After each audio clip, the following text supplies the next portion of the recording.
I am the most relieved person in this room. When the African Union approached our office on the possibility of South Africa serving as host to a round of peace talks, I must admit I was initially extremely reluctant. And my response to the African Union was, I have to think about it. And after I've thought about it, I have to approach President Ramaphosa. When I spoke to President Ramaphosa, he said, of course, Minister, we cannot decline.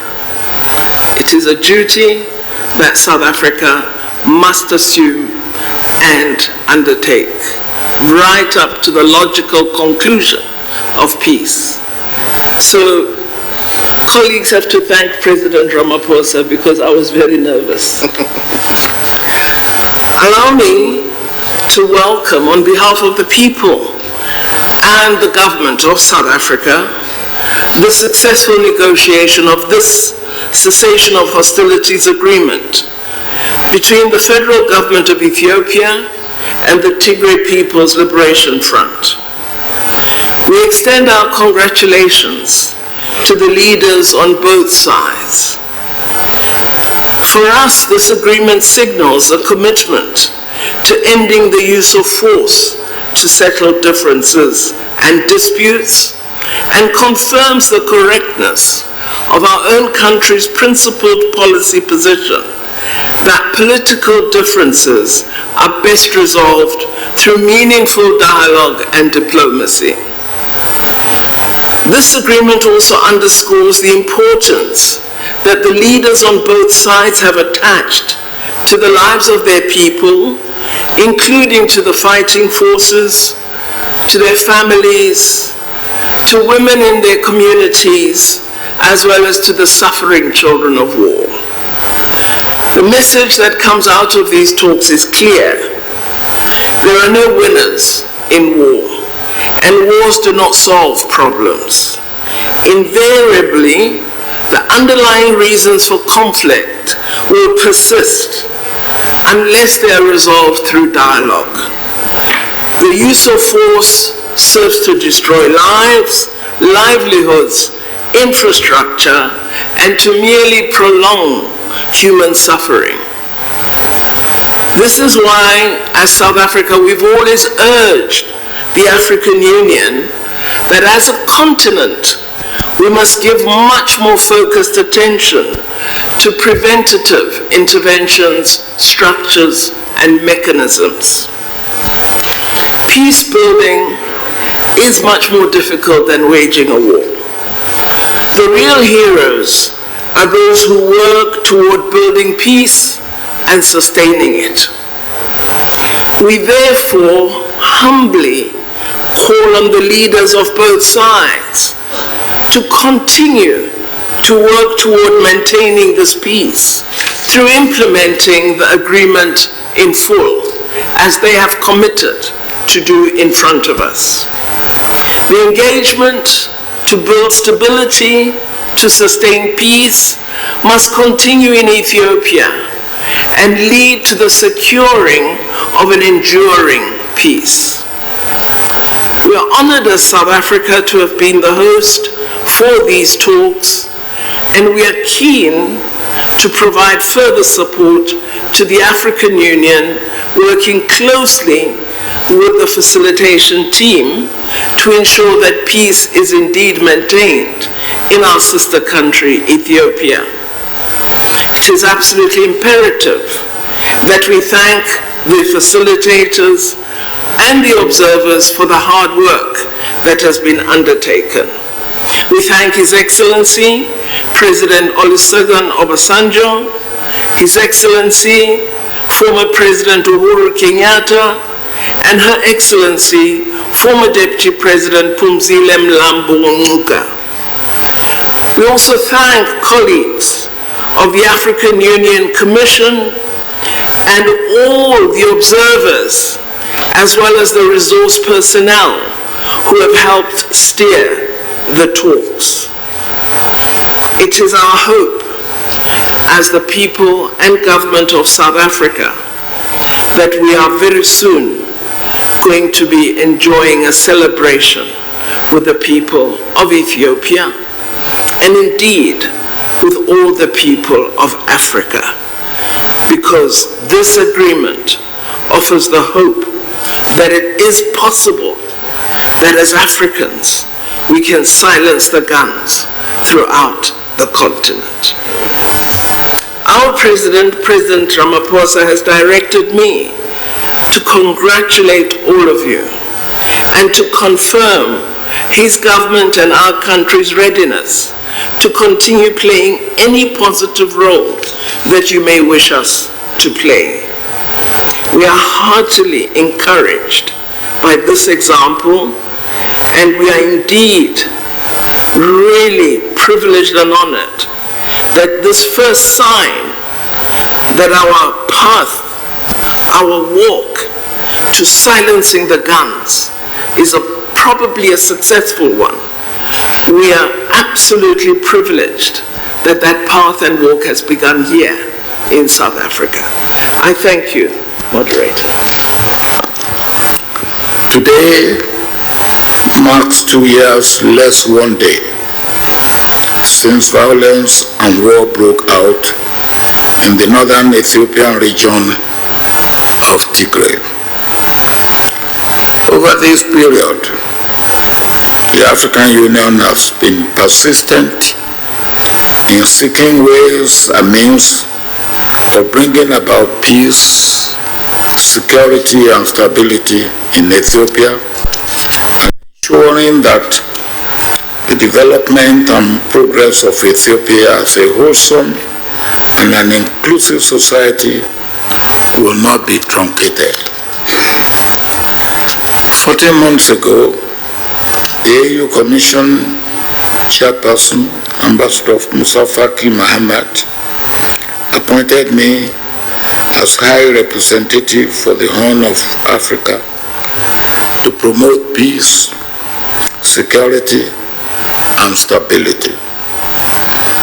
Over the last 14 months, I consulted regional leaders and stakeholders within Ethiopia, within other IGAD member states, within Africa, and with development partners outside Africa.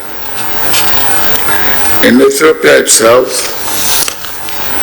I visited some regions several times, while I visited Tigray region 8 times. Only last month, and for the purpose of the exercise that has brought us here, the chairperson of the AU Commission appointed my brother, President Uhuru Kenyatta, and my sister, the Deputy President or the former Deputy President of South Africa, Punsele Mambo Nkunka, to join me in moving the process forward. Today is the beginning of a new dawn for Ethiopia, for the Horn of Africa, and indeed for Africa as a whole. Let me hasten to thank God for this new dawn. We have seen in practice and actualization what we have tried to achieve for ourselves over the years, and that is African solution for African problems. We also see in today's peace agreement signing exercise the implementation of Agenda 2063, which embodies silencing the gun in Africa.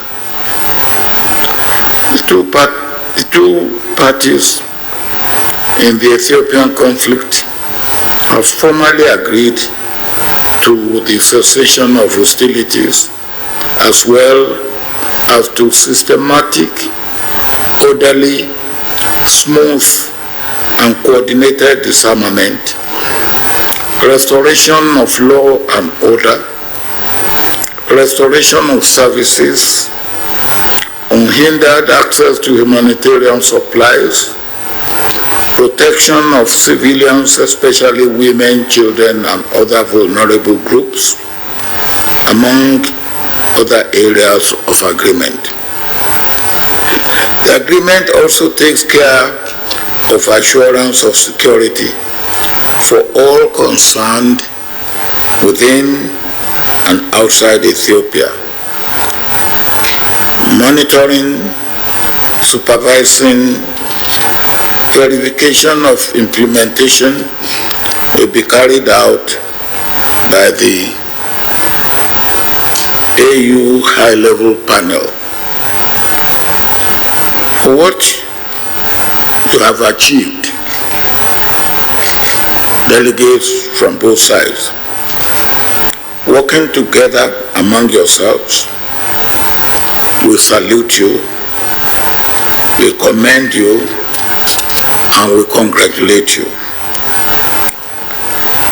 Let me say for us facilitators, this moment is not the end of peace process, but the beginning of it.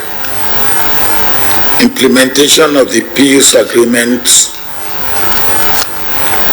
implementation of the peace agreement signed today is critical to the success of the process. On behalf of the AU, the panel members, the delegates, the observers, and the experts that have been around, I express our deep appreciation to President Cyril Ramaphosa and the government of South Africa for being a wonderful host and for such a splendid arrangement made for the success of these talks. The three observers here, the UN, the IGAD, and the US, as well as others who are not represented here, are all very much appreciated.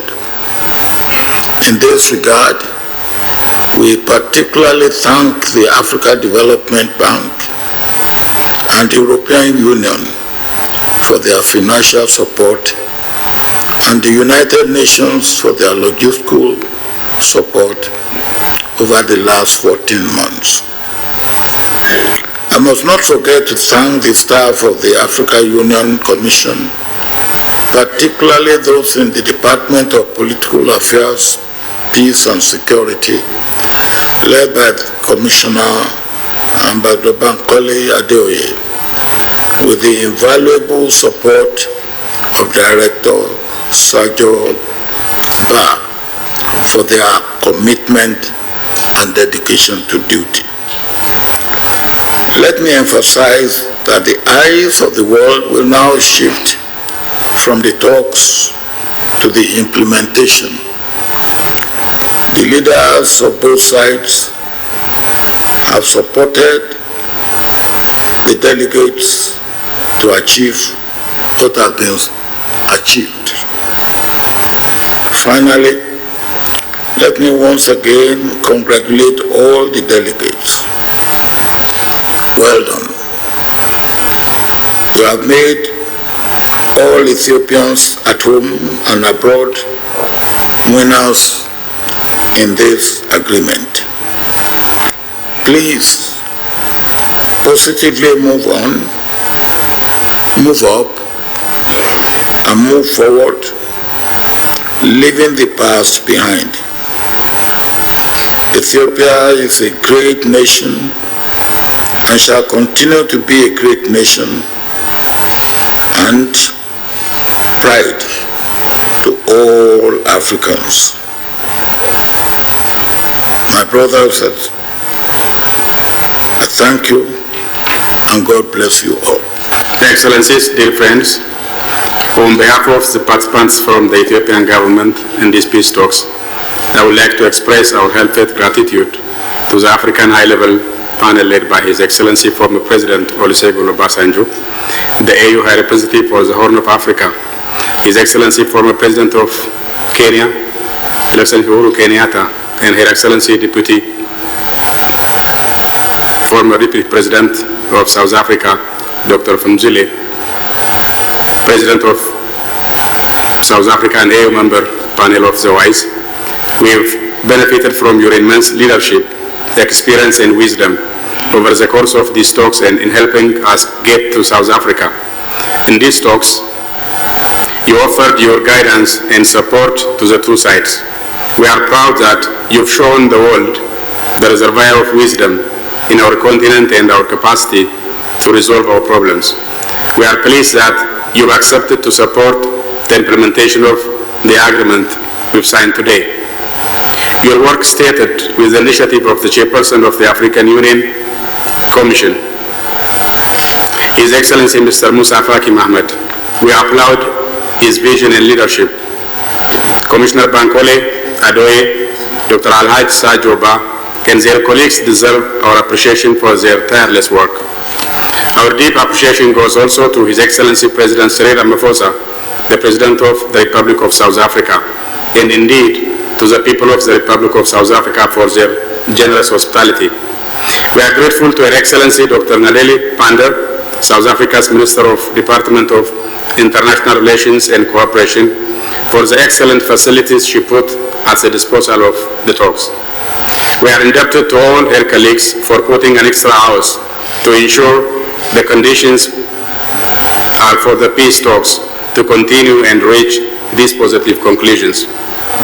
We thank the observers, Dr. Wekina Geroyo, the Secretary General of IGAD, Sana Tete, the Special Envoy for the Secretary General of the United Nations for the Horn of Africa, and Ambassador Mike Hammer, the U.S. Special Envoy for the Horn of Africa, for accompanying and supporting these peace talks. We shall count on their continued support to Ethiopia to quickly move towards rebuilding communities affected by this conflict. The level of destruction is immense, and thus that needs are massive. We thank our brothers from the other side also for their constructive engagement to allow the country to put this tragic period of conflict behind us. It is now for all of us to honor this agreement. We must be true to the letter and the spirit of this agreement. The people of Ethiopia expected more than the text of this agreement. They demand peace and harmony.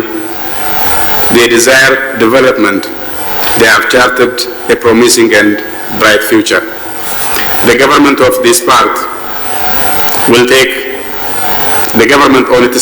take various proactive measures to nurture democracy and inclusive development in the country. Our democratic institutions have started delivering tangible progress. We will continue the institutional strengthening process. We have charted an inclusive national dialogue process to put Ethiopia on an even stronger foundation. In the course of this conflict, we've also witnessed a complicated picture of the relations with various foreign actors. Our sisters and brothers from Africa remain true to their principled stance that Ethiopians must own and resolve their differences. They advised and encouraged us to reach this day. We hope others will learn that such a generous and firm direction is the one to take in dealing with such delicate situations. Friends of Ethiopia deserve also our special thanks. It is now time to revitalize our relations with our partners and put them on a solid footing based on principles of international law governing international relations. We look forward to exploring ways of reinvigorating our ties with all our partners. We thank you all for your patience and support of Ethiopia, and I invite you to visit us and admire the wonders of our country while we keep on joining hands for our future betterment and enjoy also our hospitality of our people. I thank you very much. I would like to thank the AU and the AU high-level panel for having conducted a successful negotiation the last 10 days. Obviously, the last 10 days were not a particularly exciting experience in the sense that there was so much haggling over what would otherwise be considered trivial issues. But ultimately, the fact that we have reached a point where we have now signed an agreement speaks volumes about the readiness on the part of the two sides to lay the past behind them and to chart a new path of peace development. Making peace obviously has proved more difficult and more intractable and elusive than presiding over the killing and destruction, the killing of women and children and destruction of property. The war in our part of the country, the last 2 years, has claimed the lives of hundreds of thousands of people and has turned Ethiopia, once in the cusp of great economic progress, into a bad parody of itself and caused tremendous suffering to the people of Tigray.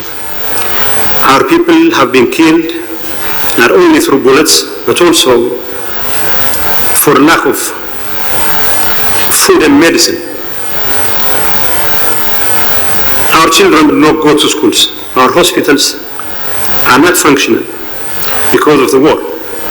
We have always felt this war was imposed on us, and we have always been ready to do everything in our power to stop this war. Now that we are here to sign an agreement,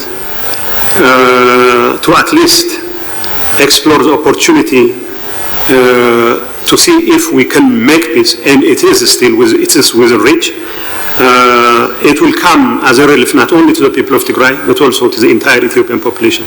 And it's my hope and expectation that the two parties will continue to honor their commitment and redouble their efforts to make sure that the agreement they have signed is implemented and in a manner that satisfies the interest of our people.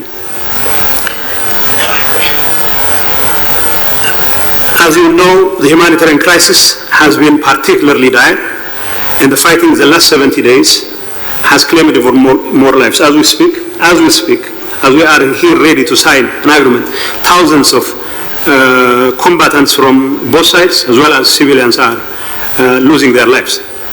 So it is incumbent upon us not only to sign this agreement, but also to make sure that it's immediately implemented, and the follow-up activities that are required to make sure such an agreement is implemented to the fullest extent possible are carried through in earnest. And on our part, we are ready to do everything in our capacity to expedite the implementation of this agreement, and it's our hope and expectation that our brothers from Addis Ababa will do the same.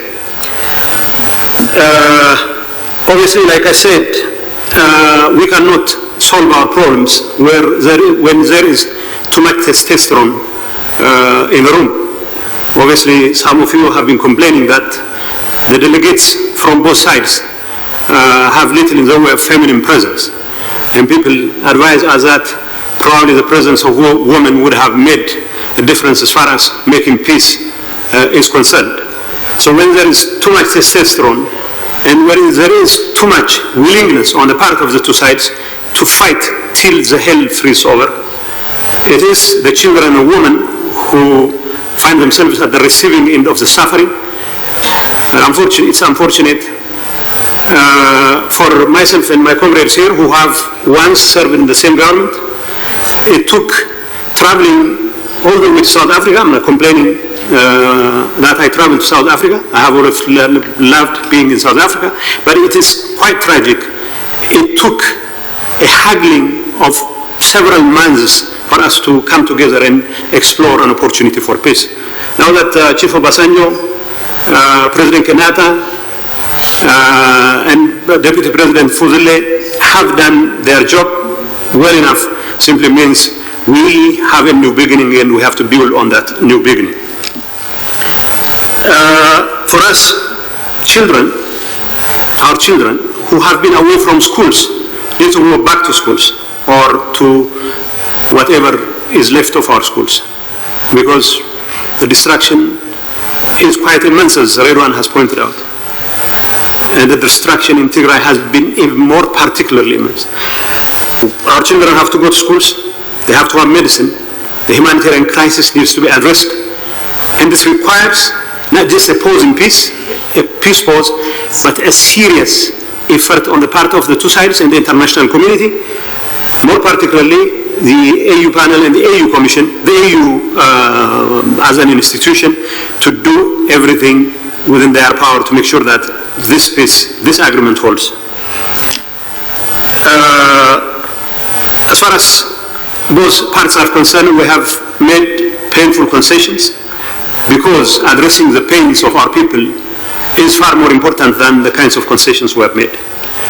Yes, we have made concessions because we have to build trust, and we have to make sure that every one of us builds on that trust. But like President Obasanjo clearly pointed out, to sign an agreement is one thing, but to implement it is entirely different. And our focus should be on implementing it, not because we are weary of fighting, but rather because our people deserve every ounce of it. It's our hope and expectation that both sides will remain faithful to the commitments they have entered. And it's also our hope and expectation that the verification and monitoring mechanism we are going to put in place will be an ironclad one, and the international community needs to throw its weight behind such a process so that we can avoid a relapse into the kind of traditional proclivity to resolve differences by shooting at each other. So I hope our effort to silence the guns would be followed through in earnest, and our people deserve all the peace in the world, and we need to rebuild communities which have already been shattered as a result of such a bloody war that has continued for the last 2 years and still continues. I know there are spoilers from nearby, from inside our ranks, from the neighborhood, and we also know they would not stop at nothing to sabotage our peacemaking efforts, and it is only through our collective resolve that we can hold these spoilers in check, whether they are